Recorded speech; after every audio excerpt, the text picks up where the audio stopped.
Bon, alors les amis, dans cette vidéo, aujourd'hui on va voir la création et l'utilisation des grid views dans Flutter. Alors dans un premier temps, on verra la création des grid views d'une manière statique, et ensuite, dans une deuxième étape, on verra comment automatiser la création d'un grid view avec la méthode Grid View Builder. Alors bien sûr, l'objectif de cette vidéo, ça n'est pas de te montrer l'intégralité de ce qu'on peut faire avec des grid views, tu as la documentation Flutter pour cela, mais c'est juste pour te donner un petit aperçu de ce que peut faire, de ce que permet de faire le widget Grid View.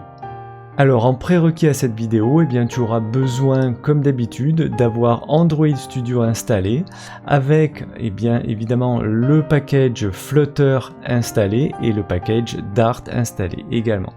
Tu auras également besoin aussi du SDK Flutter et Dart pour que tout cela fonctionne correctement.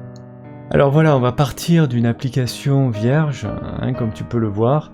Ici, j'ai juste uniquement le Material App de l'application de la page principale. J'ai créé ici une home page, my home page, qui va être mon écran d'accueil de la Grid View.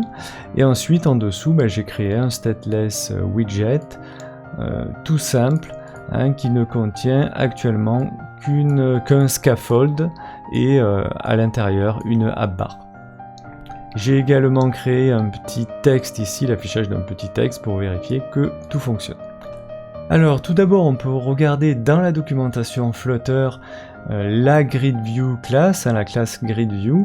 Alors tu verras que tu as une petite vidéo explicative ici et je te propose de commencer tout simplement par regarder l'exemple qui démontre ce que permet de faire une Grid View. Donc une Grid View, grid ça veut dire grille en anglais, et donc ça permet d'avoir comme ça un affichage d'une grille à l'intérieur de notre application. Alors ce qu'on va faire, c'est qu'on va faire un copier-coller de cet exemple pour voir un petit peu ce dont il s'agit. Donc voilà, je sélectionne, je copie et je vais le coller à cet endroit-là.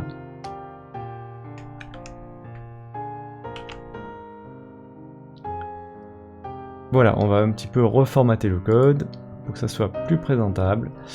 Et voilà, on a immédiatement l'affichage à l'intérieur de notre émulateur Android. Donc on voit qu'on a plusieurs containers à l'intérieur de ce Grid View. Alors au niveau de l'affichage, on peut rajouter ici un petit peu d'edge insets, donc ça permet de rajouter un petit peu d'espace, donc on va mettre par exemple 30. Et on voit qu'on a de l'espace qui s'est positionné autour de notre Grid View.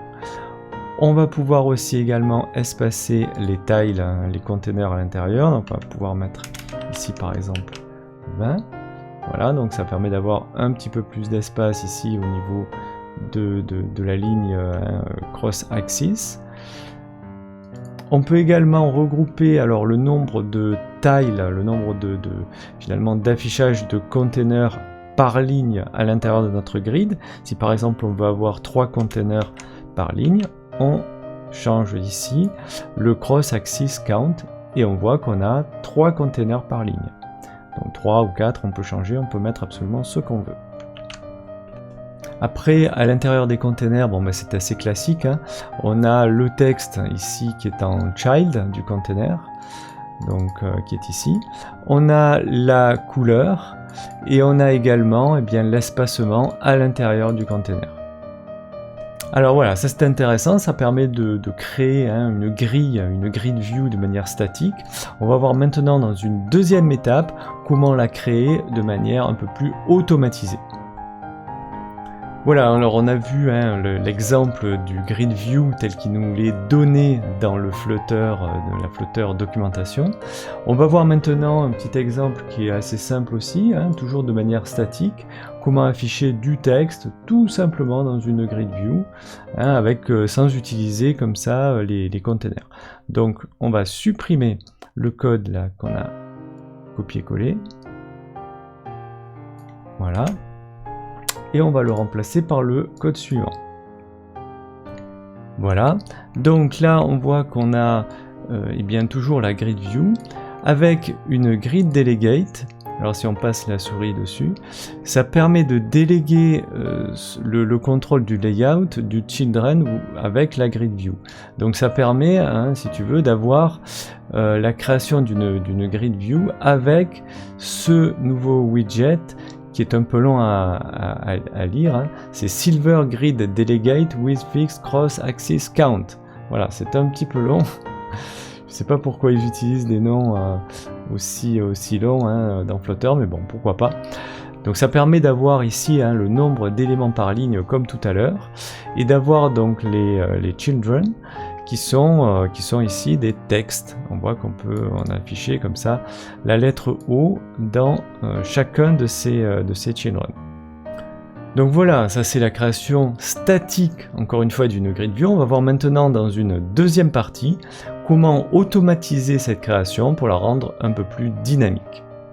Alors on va d'abord commencer par écrire le grid view builder. Donc on va écrire ici grid view. Voilà, .builder.